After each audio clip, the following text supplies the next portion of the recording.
Hello guys, welcome back to my YouTube channel. ഞാനിന്നുള്ളത് എൻ്റെ വീട്ടിലാണ് കേട്ടോ. ഇപ്പോൾ സമയം 4:30.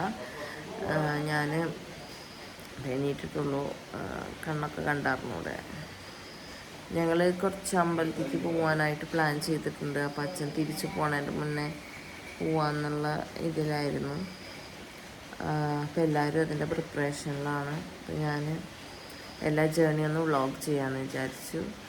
Good morning. മീല രാവിലെ തന്നെ എഴുന്നേറ്റ് എല്ലാവരെയും നോക്കി നിൽക്കുകയാണ് കേട്ടോ. കാരണം ഞങ്ങൾ എല്ലാവരും റെഡി ആയിക്കൊണ്ടിരിക്കുകയാണ് പോകാൻ വേണ്ടിയിട്ട്.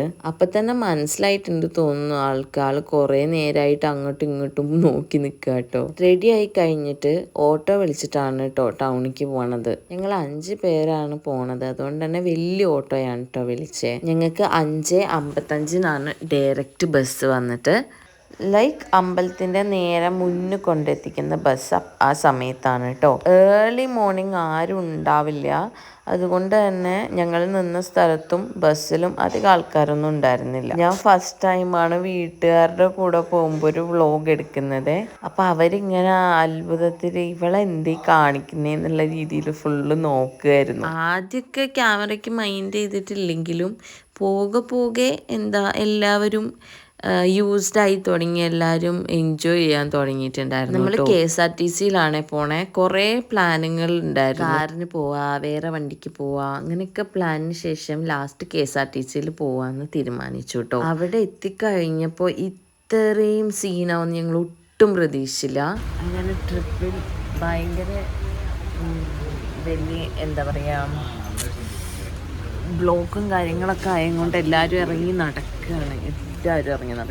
ഒരാൾ പോലും ഇല്ല. അപ്പോൾ ബസ്സിലെല്ലാവരും ഓൾമോസ്റ്റ് എല്ലാവരും ഇറങ്ങി.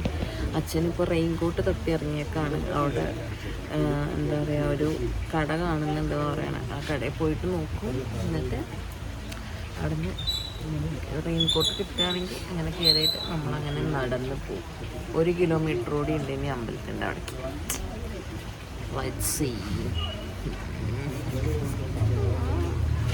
അതെ, ഇന്ന് കൊട്ടിയൂരിക്കാണ് പോണത്. അതുകൊണ്ട് തന്നെ കൊട്ടിയൂരിലെ ഉത്സവം നടക്കുകയാണ്. ഹലോ ഗൈസ്, എല്ലാം പാളിക്കൊണ്ട് നടക്കുകയാണ്. നല്ല പഴയാണ്. ഹലോ. കൊട്ടിയൂരിൽ ഇത്രയും തിരക്കുണ്ടാവുന്നു ഒട്ടും പ്രതീക്ഷിച്ചിട്ടുണ്ടായിരുന്നില്ല. ആകെ മൊത്തത്തിലൊരു ബ്ലോക്കിന്റെ കളിയായിരുന്നു. ഇന്നലെ ഞാൻ എറണാകുളത്ത് നിന്ന് വന്നപ്പോഴും അടിപൊളി ട്രാഫിക് കിട്ടിയിട്ടാട്ടോ വന്നിട്ടില്ലേ. ബൈ ദ വേ, അച്ഛൻ ഓരോരുത്തരായിട്ട് ഒരു ഷോപ്പിന്റെ ഫ്രണ്ടിൽ കൊണ്ട് നിർത്തുകയാണ്. ഏട്ടനാണ് കോട്ട് വാങ്ങാൻ പോയിട്ടുള്ളത്. അവിടെ കുറേ പേര് നിൽക്കുന്നുണ്ടായിരുന്നു. കാരണം ഒരു വണ്ടിക്ക് പോലും പോവാനുള്ള സ്ഥലമില്ല. കൊട്ടിയൂരെത്താനായ സമയത്ത് ഫുൾ ബ്ലോക്കായി. ഇനി എല്ലാവരും ഇറങ്ങി നടക്കുകയാണ്. ബസ് മിക്കവാറും തിരിച്ചു വിടും. നമുക്ക് റീഫണ്ട് ചെയ്ത് കഴിഞ്ഞിട്ട് ബസ് പോവും.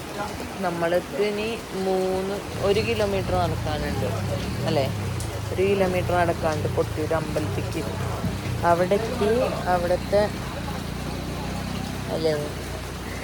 അവിടുത്തെ പരിപാടികളൊക്കെ കഴിഞ്ഞിട്ട് വേണം വല്യച്ഛൻ്റെ വീട്ടിൽ പോകാൻ വേണ്ടിയിട്ട്. അപ്പോൾ വഴിയെല്ലാം വരുന്നുണ്ട് ഗൈസ്. അവിടെ ഒരു വീടിൻ്റെ മുന്നിൽ ചായ അടിച്ചു കൊടുക്കുന്നുണ്ടായിരുന്നു. ആ വീടിൻ്റെ നേരെ മുന്നിൽ ഒരു ഷിഫ്റ്റിൻ്റെ ഉള്ളിൽ ഫുഡ് സെർവ് ചെയ്യുന്നുണ്ട്. നല്ല മഴയാണ്, കട്ട വിശപ്പും ട്രാഫിക്. 2 മണിക്കൂർ ഞങ്ങൾ ട്രാഫിക്കിൽ നിന്നു. ഒന്നും നടക്കില്ല എന്നായപ്പോൾ ഇറങ്ങി ഫുഡ് കഴിച്ചു കേട്ടോ. ഞങ്ങൾ ബാഗുള്ളവർ മാത്രമാണ് ഇപ്പോൾ കോട്ടിടണേ.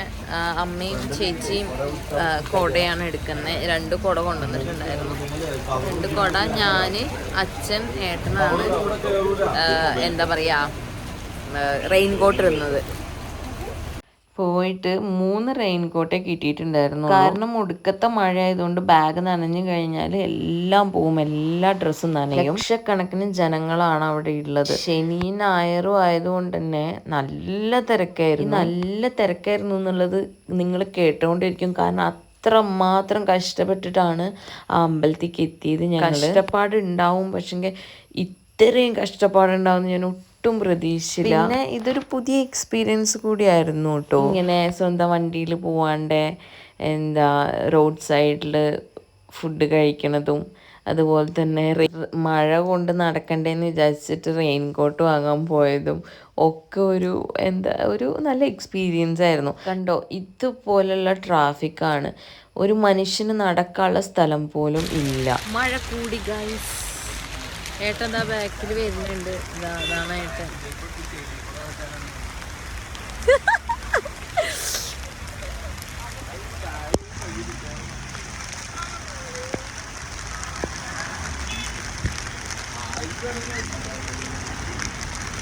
പോയിക്കൊണ്ടിരിക്കുന്ന റോഡ് ഫുള്ള് ചളിയായിരുന്നേ. നമുക്ക് ശരിക്കൊന്നും നടക്കാൻ പറ്റില്ല, ചില സ്ഥലത്ത് പൂന്തി പോവും. നമ്മളെ റോഡിൻ്റെ സൈഡിൽ കൂടെ ഒക്കെയാണ് അങ്ങോട്ട് നടന്നു പോയത്. 2 വണ്ടികളുടെ ഇടയിൽ കൂടെയാണ് കഴിച്ച് നടക്കണതൊക്കെ. ഒരു പിടുത്തമില്ല, എപ്പോൾ എത്തും എങ്ങനെ എത്തും ഒന്നും പിടുത്തല്ല.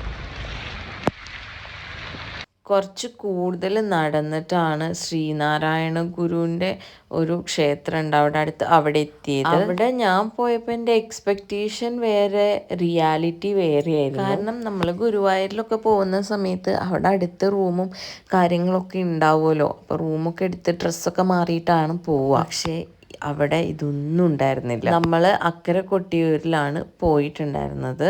ഇക്കരെ കൊട്ടിയൂരിൽ പോവാനും പറ്റിയില്ല, കാരണം അത്രയ്ക്ക് തിരക്കാണ്. നമുക്ക് വണ്ടി തന്നെ കിട്ടണ എല്ലാം ഭയങ്കര ലാഗായിരുന്നു. ഇപ്പം നമ്മൾ ലഗേജ് വെക്കാൻ പോവാണ്.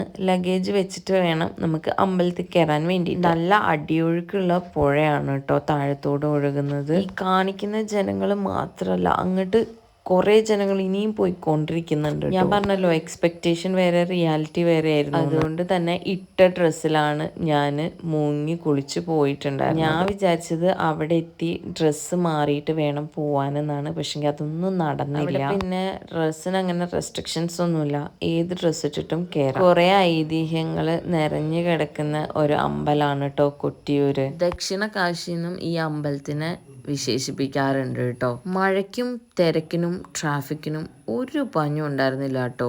ഞാൻ ഒളിച്ചു പോയ രക്ഷിക്കാൻ വരും. അയ്യേ വൃത്തിയായിട്ടവൻ.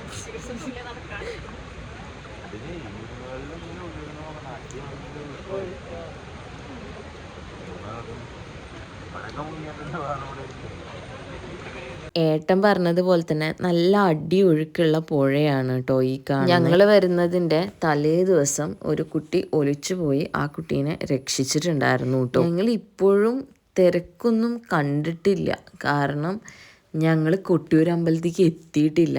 ഇവിടെ മുങ്ങി കുളിച്ചിട്ട് വേണം ഞങ്ങൾക്ക് കൊട്ടിയൂർ അമ്പലത്തേക്ക് എത്താൻ വേണ്ടിയിട്ട്. അക്കരെ കൊട്ടിയൂരിൽ ഈ ഒരു ഉത്സവം നടക്കുമ്പോൾ മാത്രമാണ് അവിടെ കാര്യങ്ങളും അവിടെയുള്ള അമ്പലവും ഒക്കെ ഓപ്പൺ ആവുള്ളൂ. അത് മാത്രമല്ല, ഉത്സവം തുടങ്ങി ഒരാഴ്ച സ്ത്രീകൾക്ക് പ്രവേശനം ഇല്ല. അതുപോലെ തന്നെ ഉത്സവം കഴിയുന്നതിൻ്റെ ഒരാഴ്ചയും സ്ത്രീകൾക്ക് പ്രവേശനം ഇല്ല. ഈ ഉത്സവം 1 മാസത്തോളം നീണ്ടു നിൽക്കുന്ന ഉത്സവമാണ്. കുറെ ഐതിഹ്യങ്ങളും വിശ്വാസവും ഒക്കെ നിറഞ്ഞു കിടക്കുന്ന ഒരു ക്ഷേത്രമാണ് കൊട്ടിയൂർ. അതുകൊണ്ട് തന്നെ കുറേ ഭക്തജനങ്ങളും ഉണ്ടായിരുന്നു അവിടെ. ഞങ്ങൾ ആദ്യമായിട്ടാണ് പോണത്, അതും ആരുടെയും ഗൈഡൻസ് ഇല്ലാണ്ടാണ് പോയിട്ടുണ്ടായിരുന്നത്.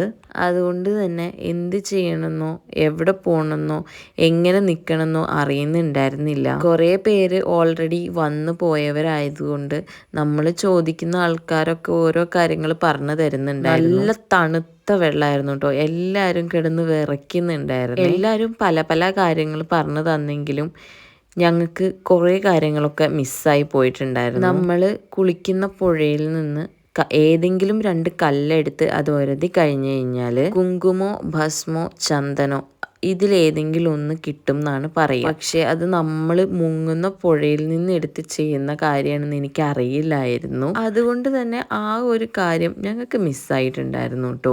ഞാൻ പാൻറ്റിൻ്റെ മേലെ തോർത്തുമുണ്ടെടുത്തിട്ടാണ് പോയിട്ടുണ്ടായിരുന്നത്. മഴ അപ്പോഴും തകർത്ത് പെയ്യുന്നുണ്ടായിരുന്നു. ഈ സമയത്തൊന്നും മഴയില്ലെങ്കിൽ കൂടി ഞങ്ങൾ അമ്പലത്തിലേക്ക് എത്തിച്ചേർന്ന് അവിടെ ഉത്സവം നടക്കുന്നത് കണ്ടപ്പോൾ മുതൽ മഴയായിരുന്നു കേട്ടോ. സ്ഥലമൊക്കെ കണ്ടില്ലേ, ചളിയായിരിക്കുന്നത്. ഇത്രയും പേര് നടന്ന് അവിടെ ഫുള്ള് ചളിയായി നമ്മൾ ചളിയിലൂടെയാണ് നടക്കുന്നത് കേട്ടോ. അത് കഴിഞ്ഞ് കുറേ മണ്ടത്തരം കാണിച്ചിട്ടുണ്ടായിരുന്നു. നമ്മൾ ഫുഡിന് നിൽക്കുന്ന ലൈനിൽ പോയിട്ടാണ് നമ്മൾ ദർശനത്തിനുള്ള ലൈനാന്ന് വിചാരിച്ച് നിന്നിട്ടുണ്ടായിരുന്നത്. സത്യം പറയാലോ, അമ്പലത്തിൽ എത്തിക്കഴിഞ്ഞപ്പോഴാണ് ഇത്രയും തിരക്ക് കാണുന്നത്. ഒന്നാമത് ആ വണ്ടികൾ കണ്ടപ്പോഴേ എനിക്കൊരു എക്സ്പെക്റ്റേഷൻ ഉണ്ടായിരുന്നു. പക്ഷെങ്കിൽ അതിലും ആൾക്കാരായിരുന്നു, ജനങ്ങളായിരുന്നു ആ ഒരു ദർശനത്തിന് വേണ്ടിയിട്ട് വെയിറ്റ് ചെയ്ത് നിൽക്കുന്നുണ്ടായിരുന്നത്. ഇതാണ് ആനപ്പിണ്ടം. ആനേനൊക്കെ വെച്ചിട്ടുള്ള ഉത്സവമായതുകൊണ്ട് തന്നെ 2 ആനകൾ ഉണ്ടായിരുന്നു കേട്ടോ. എനിക്കാണെങ്കിൽ എല്ലാം ഫിലിം ചെയ്യണം, എല്ലാം നിങ്ങളെ കാണിക്കണം എന്നുള്ള മൈൻഡിലായിരുന്നു ഞാൻ നിൽക്കുന്നുണ്ടായിരുന്നത്. ഈ 2 ആനകളാണ് അവിടെ ഉണ്ടായിരുന്നത്. ഇതിനൊക്കെ എന്താ പറയുക എന്നുള്ളതൊന്നും എനിക്ക് അറിയില്ല. പക്ഷെ എന്നാലും അറിയണ പോലെ ഞാൻ പറഞ്ഞു തരാം. ഈ ഒരു അമ്പലത്തിന്റെ പ്ലേസ് എന്ന് പറയണ കാടിന്റെ ഉള്ളിലാണ് കേട്ടോ. കൊട്ടിയൂര് ഉത്സവ സമയത്ത് മാത്രമേ അക്കരെ കൊട്ടിയൂര് തുറക്കുള്ളൂ. എന്ന് വെച്ചാൽ ഈ ഒരു സ്ഥലം തുറക്കുള്ളൂ. ഈ സ്ഥലത്ത് ഈ ഓല മേഞ്ഞ പോലത്തെ, ഇത് ശരിക്കും ഓലയാണോ പനയാണോ? പനയാണെന്ന് തോന്നുന്നു.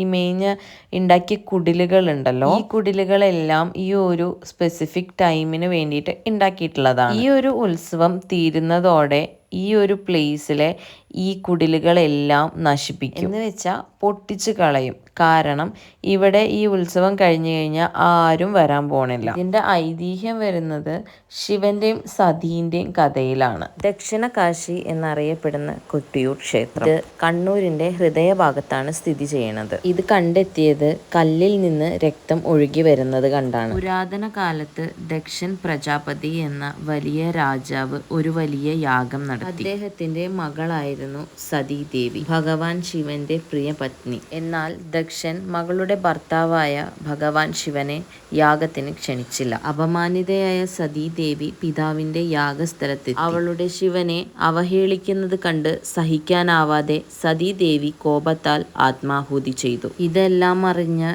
ശിവഭഗവാൻ കോപം കൊണ്ടു. അദ്ദേഹം തന്റെ വീരഭദ്രൻ എന്ന ഗണത്തെ അയച്ച് യാഗം നശിപ്പിച്ചു. ദക്ഷനെ വധിക്കുകയും ചെയ്തു. കാലം കടന്നുപോയി. ആ പുണ്യഭൂമി വനമായി മാറി. 100 ആണ്ടുകൾക്ക് ശേഷം കുറിച്ചിയാർ എന്ന ഗിരിവർഗക്കാർ ആ വനത്തിൽ വേട്ടയാടാൻ വന്നു. ഒരു ദിവസം കുറിച്ചൻ തന്റെ അമ്പ് മൂർച്ച കൂട്ടാൻ ഒരു കല്ലിൽ ഉരച്ചു. പെട്ടെന്ന് ആ കല്ലിൽ നിന്ന് രക്തപ്രവാഹം നടന്നു. അത് കണ്ട് കുറിച്ചിയാർ സമീപത്തുള്ള നമ്പൂതിരിയെ അറിയിച്ചു. പ്രാതിക വിദ്യയിൽ പ്രാവീണ്യമുള്ള ആ നമ്പൂതിരിക്ക് ദിവ്യ ദർശനമുണ്ടായി. മണത്തട ഗ്രാമത്തിലെ 4 പ്രമുഖ നായർ കുടുംബങ്ങളെ വിളിച്ചു വരുത്തി. അവരെല്ലാം ചേർന്ന് സ്ഥലത്തെത്തി. അവിടെ രക്തമൊഴുകുന്ന കല്ല് കണ്ട് വെള്ളം, നെയ്യ്, പാൽ എന്നിവ കൊണ്ട് കഴുകിയിട്ടും രക്തപ്രവാഹം നിന്നില്ല. അവസാനം ഇളനീർ കൊണ്ട് കഴുകിയപ്പോഴാണ് രക്തം നിന്നത്. ജ്യോതിഷിയുമായി നിന്ന് ആലോചിച്ചപ്പോൾ സത്യം വെളിപ്പെട്ടു. സതീദേവി ആത്മാഹുതി ചെയ്ത സമീപം ശിവഭഗവാൻ സ്വയംഭൂ രൂപത്തിൽ പ്രത്യക്ഷപ്പെട്ടു. ആദിശങ്കരാചാര്യർ ഈ സ്ഥലം സന്ദർശിച്ച് ആചാരങ്ങൾ നിർദ്ദേശിച്ചു. സ്വയംഭൂ ലിംഗമുള്ള സ്ഥലം അക്കരെ കൊട്ടിയൂരെന്നും നിത്യപൂജകൾക്കായി സ്ഥാപിച്ച ക്ഷേത്രം ഇക്കരെ കൊട്ടിയൂരെന്നും അറിയപ്പെട്ടു. ഇക്കരെ കൊട്ടിയൂർ ഭാവേലി നദിയുടെ പടിഞ്ഞാറൻ തീരത്താണ് സ്ഥിതി ചെയ്യുന്നത്. ഈ ക്ഷേത്രത്തിലെ വിഗ്രഹം മഹാഋഷി പരശുരാമൻ പ്രദർശിച്ചതാണെന്നും അറിയപ്പെടുന്നു. എന്നാൽ ഏറ്റവും വിശേഷിച്ചത് കലി മഹർഷി പരശുരാമനോട് താൻ ഒരിക്കലും ഈ ക്ഷേത്രത്തിൽ പ്രവേശിക്കില്ല എന്ന് വാഗ്ദാനം ചെയ്തു. അതുകൊണ്ടാണ് കലിയുഗത്തിന്റെ ദുഷ്ഫലങ്ങൾ ബാധിക്കാത്ത ഏക സ്ഥലമായി മാറിയത്. വൈശാഖ മാസത്തിൽ 27 ദിവസത്തേക്ക് ലക്ഷക്കണക്കിന് ഭക്തർ ഈ ഭൂമിയിൽ എത്തിച്ചേരുന്നുണ്ട്. ഇവിടെയാണ് മനുഷ്യരും പ്രകൃതിയും ദൈവവും ഒന്നാകുന്നത്. ഇതൊക്കെയാണ് എനിക്കറിയുന്ന ഐതിഹ്യങ്ങൾ. അതുപോലെ തന്നെ ഞാൻ അറിഞ്ഞ വേറൊരു കാര്യം കൂടി ഉണ്ട്. അവിടെ കല്ലൊരച്ചിട്ട് നമ്മൾ കല്ല് അട്ടിക്കട്ടിക്ക് വെച്ച് കഴിഞ്ഞു കഴിഞ്ഞാൽ നമ്മൾ ആഗ്രഹിക്കുന്ന കാര്യം നടക്കുമെന്നാണ് അറിയപ്പെടുന്നത്. അതുകൊണ്ട് തന്നെ അവിടെ എത്തുമ്പോൾ ഓരോ സ്ഥലത്തും കല്ലുകൾ അട്ടിക്ക് വെച്ചത് കാണാൻ പറ്റും. ഇപ്പോൾ ആനയൂട്ടാണ് കാണുന്നത്. ഈ ആനയൂട്ട് കഴിഞ്ഞു കഴിഞ്ഞാൽ മാത്രമേ ഞങ്ങൾ ജനങ്ങൾക്ക് അമ്പലത്തിലേക്ക് പ്രവേശിക്കാൻ പറ്റുള്ളൂ. നല്ല തിരക്കായതുകൊണ്ട് തന്നെ അപ്പുറം സൈഡിലും ഒരു ക്യൂ ഉണ്ടായിരുന്നു. അവിടുത്തെ ആൾക്കാരെയാണ് ആദ്യം താഴത്തേക്ക് വിട്ടത്.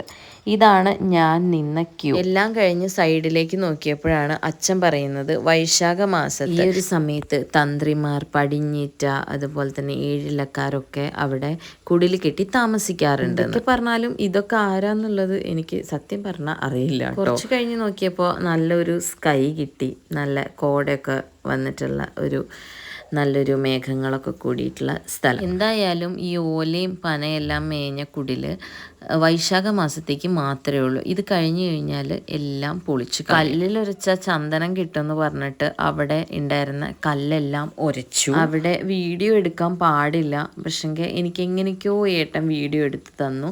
കാരണം എനിക്കത് ഭയങ്കര ആഗ്രഹമായിരുന്നു. ഞാൻ പറഞ്ഞതാണ് ആരും കാണാത്തൊന്ന് വീഡിയോ എടുത്ത് താന്ന്. എനിക്ക് ചന്ദനാണ് കേട്ടോ കിട്ടിയത്. നല്ല തിരക്കായിരുന്നെങ്കിലും ദർശനമെല്ലാം സുഖമായി കഴിഞ്ഞു. എന്തൊക്കെയാണെങ്കിലും ഒരു പോസിറ്റീവ് എനർജി കിട്ടിയ പോലെ ഉണ്ടായിരുന്നു. സത്യം പറഞ്ഞാൽ ഞാനിതിൻ്റെ ഐതിഹ്യവും ഹിസ്റ്ററിയും ഒന്നും അറിയാണ്ടാണ് പോയിട്ടുണ്ടായിരുന്നത്. തിരിച്ച് വീട്ടിലെത്തി കഴിഞ്ഞിട്ടാണ് ഞാൻ ഐതിഹ്യത്തെക്കുറിച്ചെല്ലാം ഞാൻ നോക്കുന്നത് കേട്ടോ. ഞാൻ പറഞ്ഞില്ലേ മഴയ്ക്കൊന്നും ഒരു കുറവും ഉണ്ടായിരുന്നില്ല എന്ന്. ലാസ്റ്റ് ഞങ്ങൾ ഡ്രസ്സെല്ലാം മാറി വെല്ലിച്ചിൻ്റെ വീട്ടിൽ പോകാൻ വേണ്ടിയിട്ട് റെഡി ആവാണ്. അപ്പം നല്ല വിശപ്പുണ്ടായിരുന്നു. അവിടെ ഓൾമോസ്റ്റ് എല്ലാ ചായ ഷോപ്പിലും നല്ല ചൂട് പഴംപൊരി ലൈവായിട്ട് ചുട്ടു തരും കേട്ടോ. ഇതിൻ്റെ ഇടയിൽ മസാലകളും അതുപോലെ തന്നെ പാനിപൂരി ഒക്കെ ഞാൻ കഴിച്ചിട്ടുണ്ടായിരുന്നു. അതൊന്നും എനിക്ക് വീഡിയോ എടുക്കാനേ പറ്റിയില്ല കേട്ടോ. ഡ്രസ്സ് മാറിയ കഥയൊന്നും പറയാതിരിക്കുകയാണ് മെച്ചം. സ്ത്രീകൾക്കായിട്ട് ഒരു സ്ഥലവും നമ്മളുടെ ലഗേജ് വെച്ചിട്ടുള്ള സ്ഥലത്തിൻ്റെ അടുത്തായിട്ട് ഒരു ഹാളും കുറച്ച് ബാത്റൂമുകളും ഉണ്ടായിരുന്നു. ആകെ മൊത്തത്തിൽ വെള്ളവും മൂത്രത്തിൻ്റെ സ്മെല്ലും എല്ലാം ഉണ്ടായിരുന്നു. പക്ഷെങ്കിൽ ഞങ്ങൾ അതൊന്നും കാര്യമാക്കില്ല. ഞങ്ങൾ നേരെ അവിടെ പോയിട്ട് ഡ്രസ്സെല്ലാം മാറി പുറത്തേക്ക് ഇറങ്ങി. എല്ലാം കഴിഞ്ഞിട്ട് നല്ല ട്രാഫിക്കും തിരക്കും കാര്യങ്ങളും ഒക്കെ ആയിരുന്നു. എനിക്ക് ബാക്കിയുള്ളതൊന്നും ഫിലിം ചെയ്യാൻ പറ്റിയിട്ടില്ല. ഞാൻ വെല്ലിച്ചിൻ്റെ വീട്ടിൽ പോയി ഫുഡ് കഴിച്ചു, കിടന്നുറങ്ങി. അതൊന്നും എനിക്ക് വീഡിയോ എടുക്കാൻ പറ്റിയിട്ടില്ല. ഇത് പാർട്ട് 1 ആയിട്ട് ഇടുകയാണ്. പാർട്ട് 2 നെക്സ്റ്റ് വരുന്നുണ്ട് കേട്ടോ.